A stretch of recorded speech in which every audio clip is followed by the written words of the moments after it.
কেরানীগঞ্জের তারানগর ইউনিয়নে মধু সিটি আবাসন প্রকল্পের বিরুদ্ধে কৃষকদের প্রতিবাদ। বিস্তারিত দেখুন জেএটিভি ডেস্ক রিপোর্টে।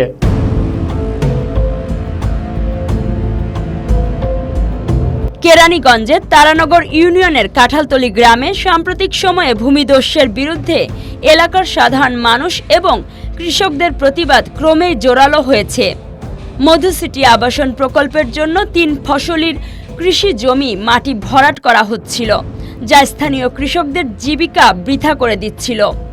এই সময় গ্রামবাসীরা প্রতিবাদ হিসেবে সেই ভূমিদস্যু মধু সিটি আবাসন প্রকল্পের দোসর ও তাদের পালিত গুন্ডা বাহিনীর বেকু ও বিভিন্ন সরঞ্জাম পুড়িয়ে ফেলেন সাধারণ মানুষ।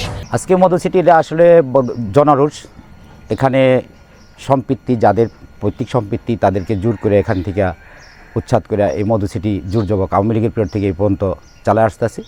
সেই জন্য আমরা উপরের মহলে এটার বিচারও পাইনি এই পর্যন্ত। ইদানিং আমরা এটার বিচারের জন্য আমাদের নতুন পদপ্রার্থী আসতেছেন কেরানীগঞ্জ মডেল থানা থেকে এই এম.এ. মোহাম্মদ কর্নেল হক।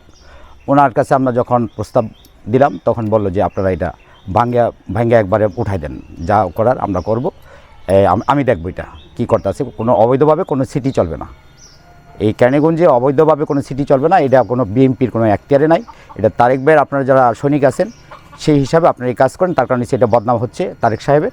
জানি জনগণ জানি এখানে সুবিধা পায়, সুবিচার পায়, সেই জন্য এই মধু সিটিকে উচ্ছেদ করে দেওয়া। এটা আপনাদের মাধ্যমে একটা প্রকাশ পাক। আরও যেগুলো আছে যারা সম্পৃক্ত আছে এটার সাথে, যদি বিএমপির কেউ থাকে তার বিরুদ্ধে আমরা রুখে দাঁড়াবো, তাকে আমরা এখানে টিকসই করতে দেব না। তার কারণে হচ্ছে বিএমপির এটা নীতি না, আইন নেই, কোনো কাঠামো নেই। 17 বছর জনরোষ, আজকের এই জনরোষ এখানে সাধারণ বহিঃপ্রকাশ করে দিল। সেই জন্য ধন্যবাদ সারা কেরানীগঞ্জবাসীকে।